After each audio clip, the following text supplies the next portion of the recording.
வச்சு பிடிச்சிட்டு சரிங்களா, இது ஒரு சுற்று நல்லா டைட் பண்ணி பிடிச்சிக்கணும்.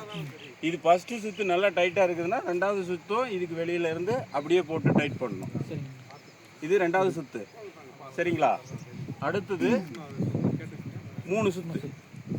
இது 3 சுற்று சுற்றி முடிச்சுட்டு இந்த மீதி இருக்கிற கயிறை கம்பத்துக்கும் குச்சிக்கும் இடையில 1 2 இதை லோடு கொடுத்து இழுக்கிட்டிங்கன்னா இதுக்கப்புறமா நீங்கள் வந்து ஸ்டெப்பு வச்சு ஏறுறது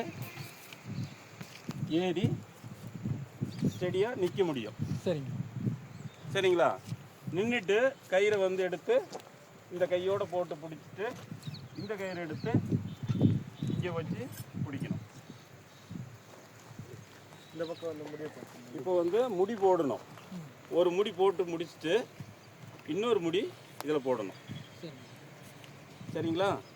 2 முடி போட்டு இது பண்ணிட்டோம்னா உங்களுக்கு டவுட்டாக இருந்துச்சுன்னா இன்னொரு முடி போட்டுக்கலாம். இப்படி போட்டுட்டு கயிறு வந்து இடுப்பு பகுதியில் இருக்கிற மாதிரி வச்சு இந்த கயிறை வந்து கொஞ்சம் மேல் நோக்கி தாங்கி பிடிக்கிற மாதிரி கம்பத்தில் கீழே இப்படி இந்த பொசிஷனில் நிற்கிற மாதிரி மேலே ஏறி குச்சை கட்டி இடுப்பு கவுறு கட்டி இப்படி ஸ்டாண்ட் பையாக நின்றுக்கணும். ஃபஸ்ட்டு கட்டி முடிச்சுட்டு இப்படி முட்டிக்காலை இப்படி வளைச்சிக்கிட்டுலாம் தொங்கிட்டு இருக்கக்கூடாது. நல்லா உதஞ்சி கொடுத்து நின்றுக்கணும். அப்போ கிராஸாரம் கீழே இருக்கிறத மேலே எடுத்து பெல்ட்டு மேலே வச்சுட்டு அதுக்கப்புறம் தான் அந்த நட்டெல்லாம் எடுத்துகிட்டு கிராஸாரம் வெளிப்பக்கமும் கிளாம்பும் உள்பக்கமும் வர மாதிரி கிராஸாரத்தையும் கிளாம்பையும் பிடிச்சிட்டு இந்த போல்ட்டு நட்டை எடுத்து உள்ளே போட்டு நட்டை வச்சு டைட் வைக்கணும். இந்த கிராஸாரம் வைக்கும்போது இந்த கயிறு மேலேயே உட்கார வச்சுக்கணும். இங்கே வச்சிங்கன்னா கீழே இறங்கும். இங்கேயும் பூட்டக்கூடாது. இந்த கயிறு மேலேயே வச்சிங்கன்னா ஈஸியாக கிராஸாரம் பூட்டிடலாம். சரிங்களா.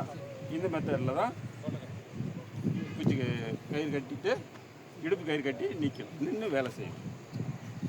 ஒரு நேரத்துக்கு இப்போ அந்த இடத்துல கிராஸாரம் மாட்டோம்னா இந்த கட்டைக்குச்சி எங்கே கட்டியிருக்காங்க